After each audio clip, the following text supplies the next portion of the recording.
Magandang umaga po sa ating lahat, mga kapatid. Magandang umaga po, Father. Sa araw na ito, ginugunita natin ang nangyaring pagpapakita ng mahal na Birhen doon sa Guadalupe sa isang simpleng-simpleng tao na ang pangalan ay Diego.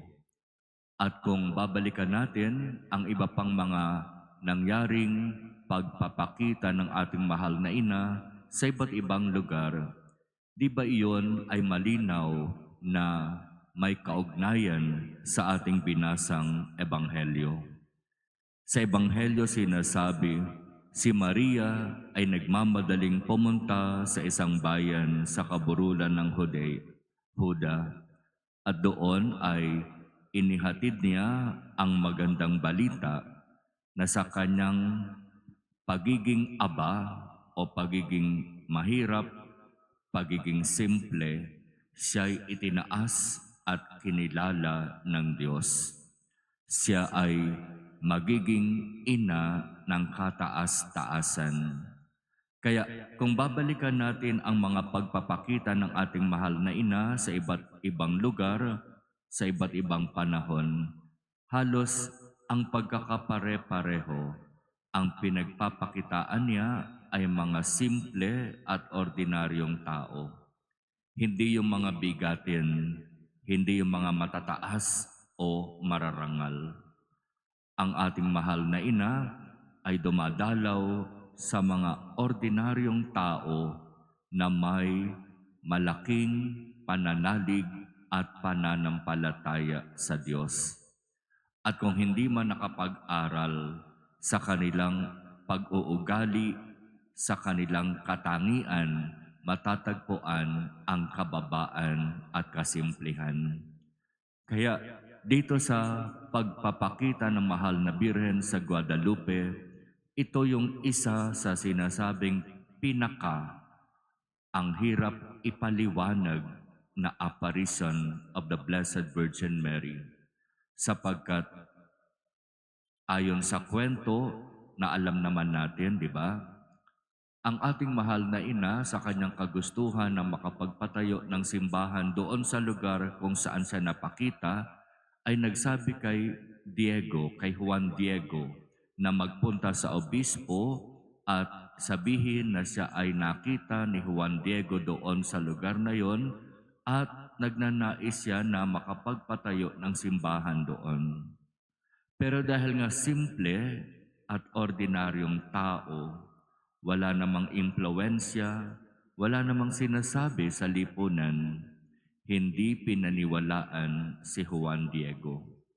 Kaya pagbalik niya sa mahal na ina na napakita muli sa kanya, ang sabi ng mahal na ina ay, pumunta ka doon sa burol at doon kunin mo yung mga bulaklak na nandoroon, ilagay mo sa iyong tilma at iyon ang ibigay mo sa obispo bilang patunay na ako nga ay iyong nakita at ako ay may ipinapakiusap sa kanya na magtayo ng simbahan dito sa lugar na ito.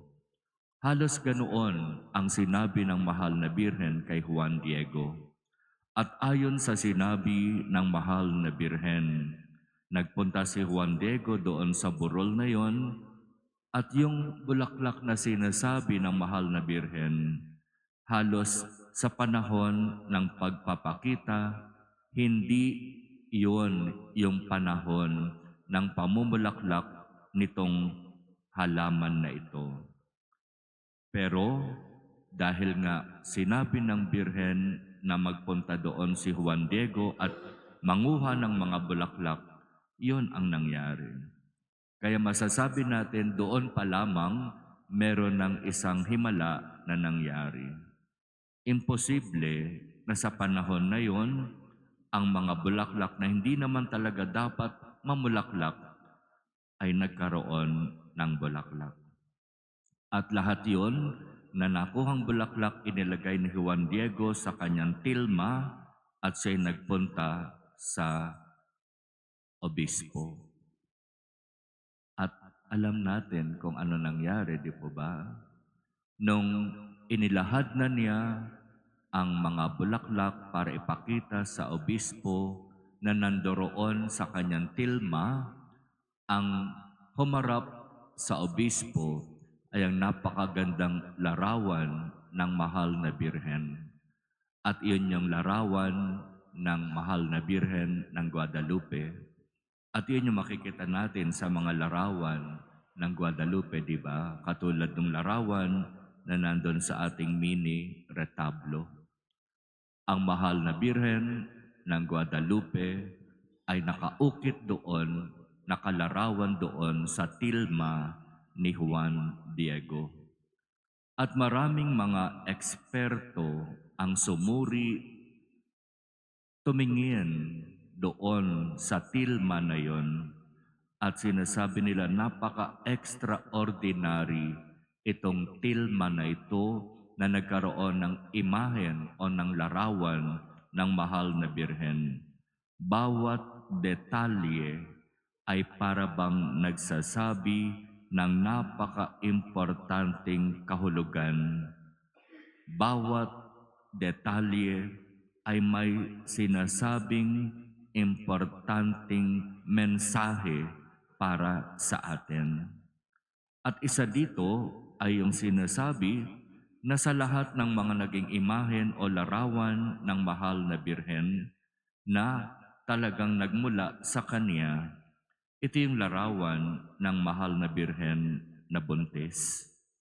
Kaya nga sinasabi, ang mahal na birhen ng Guadalupe ay patrona din ng mga nagbubuntis para sa kanilang mas maayos na panganganak. Kaya kung ito ang nangyari doon sa Guadalupe, di ba malinaw lamang na ang mahal na birhen ay patuloy na dumadalaw sa iba't ibang lugar, sa iba't ibang sitwasyon upang ipadama ang kanyang pagiging ina. Nandito ako ang iyong ina. Tutulungan kita, ipagdarasal kita, aarugain kita, at ilalapit kita sa aking anak na si Jesus. At iyan naman lagi yung sinasabi ng ating mahal na ina sa kanyang mga pagpapakita sa ibang lugar. Ipinapadama niya ang kanyang pagiging ina at patuloy ang kanyang pakiusap na magdasal tayo at magsakripisyo sapagkat ang galit ng Diyos ay halos malapit nang bumagsak sa tao. Kaya nandyan ang mahal na ina upang patuloy tayong paalalahanan sa pagsisikap na magbago ng buhay, magsisi, magbalik loob, at mag-alay pa ng mas maraming panalangin at sakripisyo sa ikapagbabalik loob din ng mga kapatid nating makasalanan. Kaya ito nawa ay maging magandang paalaala sa atin kung papaanong ang mahal na ina na dumalaw kay Elizabeth hanggang ngayon dumadalaw pa rin sa iba't ibang pagkakataon, sa iba't ibang lugar, sa iba't ibang tao upang ipadama ang kanyang pagiging ina at ihatid ang kanyang mensahe. Mahal na Birhen ng Guadalupe, ipanalangin mo kami. Amen.